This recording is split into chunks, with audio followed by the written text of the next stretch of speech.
everybody, this is Mark and you're watching Mark Shelley Aquatics. And first of all, I'd like to invite you to subscribe if you're not subscribed already, and to click that notification bell and the like button. It really helps me out a lot and I would appreciate it. And so what you're looking at right now is my 75-gallon red shrimp tank. And they're high grade shrimp. I wouldn't call them fire reds to say, but many of them are fire red and they are at least Sakura grade. So these guys are pretty good red shrimp. And the last time you guys seen this tank, I had completely redone it. I took out all the plants, I took out all the shrimp, kept only the best shrimp. I probably didn't even keep half the shrimp that were in here. There were way more shrimp in here, but I completely restarted it. I didn't do it perfect because there were so many shrimp.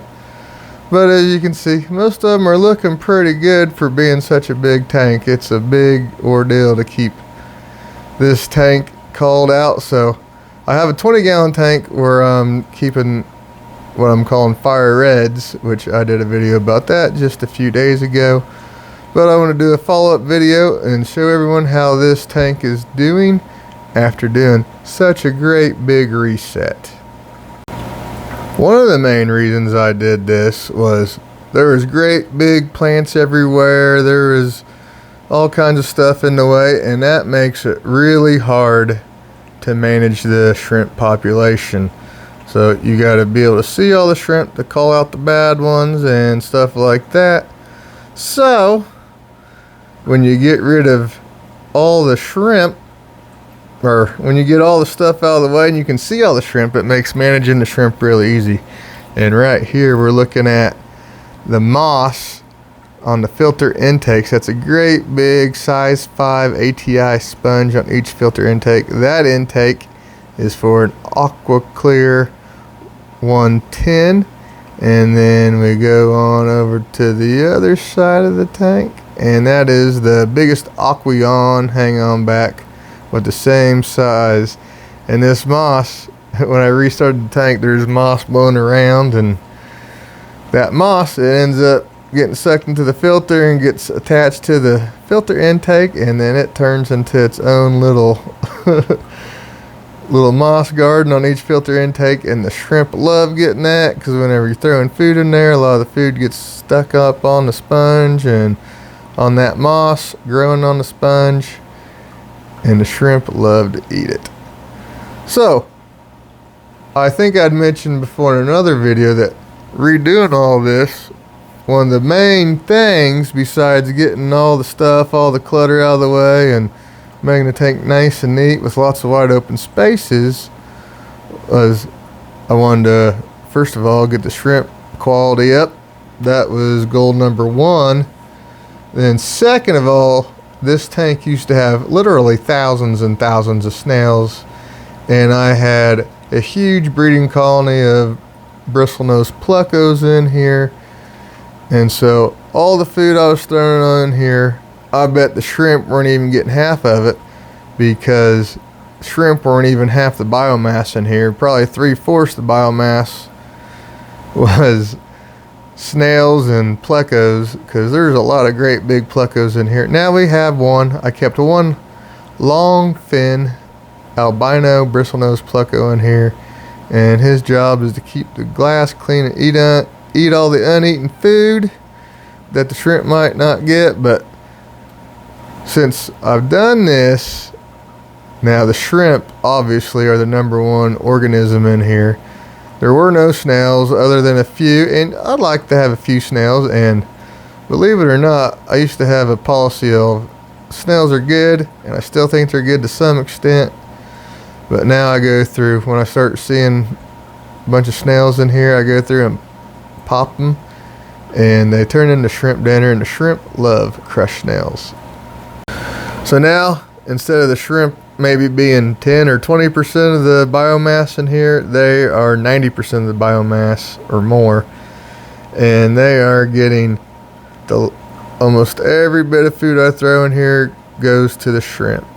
Now later on you'll be able to see almost every female shrimp in here is either buried, saddled, or just recently dropped baby shrimp. There's tons of new little baby shrimp in here. And something that is seemed to be unfortunate and something that I never really thought of, but it makes sense. Food can have problems with molding issues. And I've had females that have so many eggs that they can't even move, and I end up seeing them dead. I'm not sure if it was a failed molt, but I've seen females with so many eggs stuck to their underside that they couldn't even walk or swim right. And then usually those females would end up passing away, unfortunately. But in the end, I think this is going to be a huge success. These shrimp are getting so much food now that I've gotten most of all the snails out, and all but one of the plecos. They are eating and eating and eating and eating, and right now most of them are all clumped up in one little area, and that is because I threw a single Hikari algae wafer in here. And I like to do that to gather them all up in one spot. For one, it's pretty striking and pretty cool to put in videos. And it is good for culling, getting them all gathered up in the open. I mean, you're not getting all of them, but this is most of the shrimp in here. Of course, you can't really see all the little babies, and the newborn little babies like to stay hidden in the patches of moss I have in here. So, but most of the adults, they come out and they all swarm the algae wafer. But later on, you'll see algae wafer isn't their favorite food. Their staple diet is crushed flakes, and I'm going to show you guys later on how I feed that. And then you'll see how everyone is trying to get this algae wafer, but then after I put the flakes in there, they quickly disperse, and they prefer eating the crushed flakes over the algae wafer. So let's now take a closer look at all these red shrimp. As you can see, they're not all fire red, and I don't claim them to be, but they are pretty good. And look at all the females. Look at how they're all buried or saddled. I mean, this tank is about to explode. It already is. There's already lots and lots and lots of little guys in here, but this tank is about to just go off. I would say there's probably 300 or 400 shrimp in here, and with all these buried ones and all these little babies in here, I bet you by the time spring's here, there'll be 1,000. So I'm pretty excited. You can see some little baby ones in here if you look real close. They sure like that driftwood, even if there's not a piece of food by it. Look at all these little shrimp in here, and all these buried and saddled females. This tank is about to have a whole bunch of shrimp. And now, even though I got the algae wafer in there, there's still lots of them dispersed all throughout the tank. The moss right there is really starting to take off. And I don't remember exactly when I did this, when I reset this tank, but I'm sure it was less than a month ago. It really wasn't all that long ago. So, well, maybe it was a month. But here we go. Here comes the food. This is crushed flake food. I have a video on how I done that not that long ago. It's called, I think it was called Feeding Thousands of Shrimp for the best and cheapest way. I think that's what the title of that video was. And look at all that food just raining down on them. So much food. It looks like I'm crazy for throwing this much food in here, but this is what it does. It covers all the surfaces when you powder up the food like this. All the little babies get plenty of food. Covers all the surfaces in biofilm, and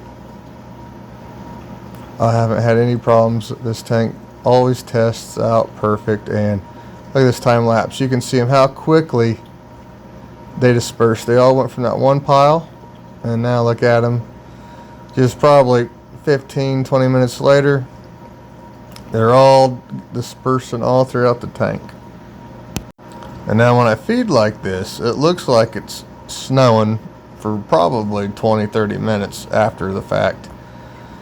So there's always plenty of food in here for them, and they are eating it up, and with no more plecos besides the one, and just a handful of snails instead of thousands and thousands, all these shrimp are eating almost all this food, and that is going to make a lot of shrimp babies. And again, I can't wait to see just how many shrimp end up being in here, because I've never had this tank dedicated just to shrimp like it is now. I've always had plecos in here, or endlers, or something along those lines. There's always been something else in here. And now let's take a close-up look at all these shrimp. We're going to go all the way across the whole tank, and we're going to get a look at, I need to pull some of the moss flying around through the tank has attached itself to the little anubiuses. So I have to pluck that moss off the anubius, or the anubius will end up being a moss ball. But you can see, these are pretty good red shrimp. And now, instead of being all piled up in that one area, just a few minutes later, they're dispersing, because they like the flake food, the powdered flake food, better than the algae wafer.